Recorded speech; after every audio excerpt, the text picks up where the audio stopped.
Well, it's happened. I've hit a new low. The Wii Nunchuck interests me. I've had worse. With this being released alongside the Wii Remote and the Wii in 2006, bundled in with the system, this thing might have looked like it's giving your controllers a tumor, but it's really important for certain games and makes other games have the worst possible experience. This was really needed for 3D games. I mean, were you really going to play Super Mario Galaxy with only Wii Remote? Yeah. This gives your Wii Remote a much needed left stick. Mainly one that resembles the GameCube controller, and it also gives a Z and C buttons. The Z button's fine, most games make use of it. The C button is unnecessary in my opinion. So there are a few games I can think of off the top of my head that require the Wii Nunchuck, but it's not limited to the Super Mario Galaxy games on the Wii, and any Call of Duty that was released for Wii or Wii U. And of course, there are games like Metroid Prime and even Ninja Bread Man.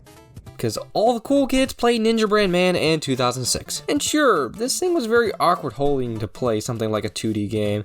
It really works mainly for 3D games. But of course, why not go ahead and let's take a look at some of the games that can be used for. But of course, we can't do all the games, no. I think that'll be longer than Remembrance of the Things Past, so yeah. Super Mario Galaxy U, one of the first games that comes to mind when talking about the Wii Nunchuck. It definitely serves its purpose here. You have a fully 3D game and it takes very good advantage of the controller. This is one of the games that benefit from them being attached to each other. When playing this on Nintendo Switch and the Joy-Con grip, I can feel something's off.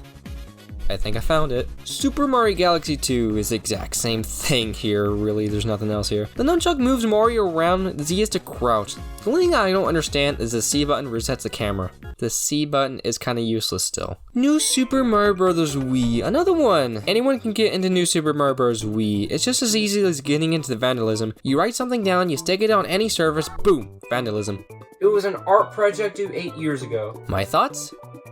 No. Now it's saying something when it feels like it wasn't made for 2D games, and Mario Bros. Wii is a great example, not even close to feeling perfect. If the controller was attached to each other, then yeah, I'd probably enjoy this a little bit, but the Nintendo Switch didn't really exist yet, so what are we supposed to do? Mario Kart Wii, I have already looked at this game before. It was mainly the Wii remote on its side that I looked at, no surprise there. But the Wii Nunchuck is just a lot better. Sure, Mario Kart Wii was meant for use with the Wii remote by itself, but I could tell this was meant for racing in 3D games.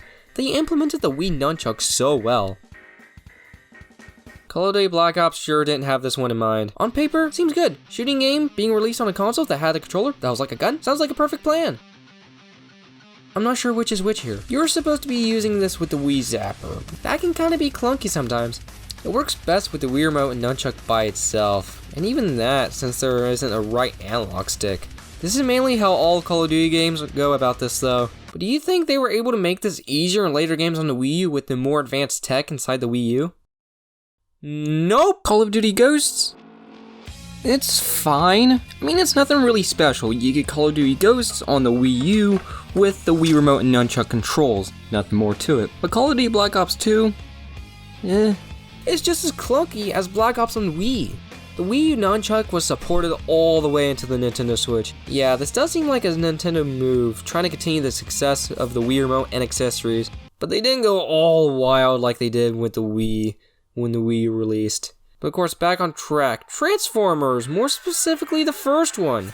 It wasn't good. I mean, the game itself is fine. It's as good as you're going to get with a video game that's supposed to be an Italian movie and appeal to younger audiences. So what do? Make the cutscenes seem like they were animated for Nickelodeon bumper from the early 90s. But we're on the controls, damn it, and we're talking about the Wii tumor today. Now, remember what I said about the Nunchuck being perfect for 3D games? I take that back because I completely regret it. This is the first game that makes me want to quit with this. I mean, do you blame me? These controls are all messed up. A and B is to fire, and pressing one of the D-pad buttons is to jump. And combat's the most useless in this game because you're supposed to lock on with the Wii remote pointer. But you eventually be unlocking because you shake the Wii remote to hit! Guess who didn't think this game through? Metroid Prime is a great use of this control scheme. Well, I've got an impression that first-person games were kind of bad with this control scheme.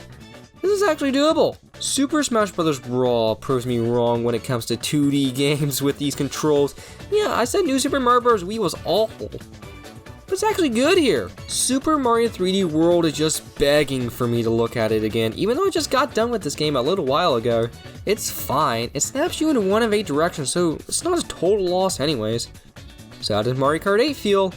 Okay, I mean it's nothing special when it's like playing Mario Kart Wii but with the Wii U Pro Controller scheme. I could tell this was made with the Wii U gamepad and Pro Controller in mind, but it works. And Sega just had to get on that sweet Nunchuck pie too. Most of the Sonic games on Wii and Wii U supported the Nunchuck, so I'll go through it fairly quickly. Sonic Colors is okay. With the shape of the stick, it's not noticeable when snapping into a direction. Sonic Unleashed kinda stinks with this control scheme. The Sonic racing games feel kinda worse than Mario Kart games in my opinion. Sonic the Black Knight is really the one that stands out for me because you're holding a sword and you swing the Wii remote to swing the sword. But I bet Wii Music doesn't have a sword. Wii Music. Out of all the Wii games that are titled Wii, Wii Sports and Wii Music support the Nunchuck.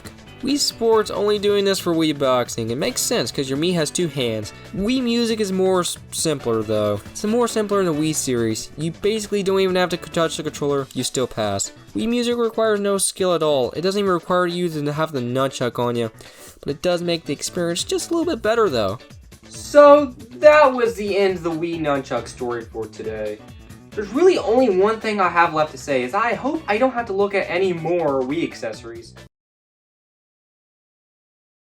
Irony's a sometimes.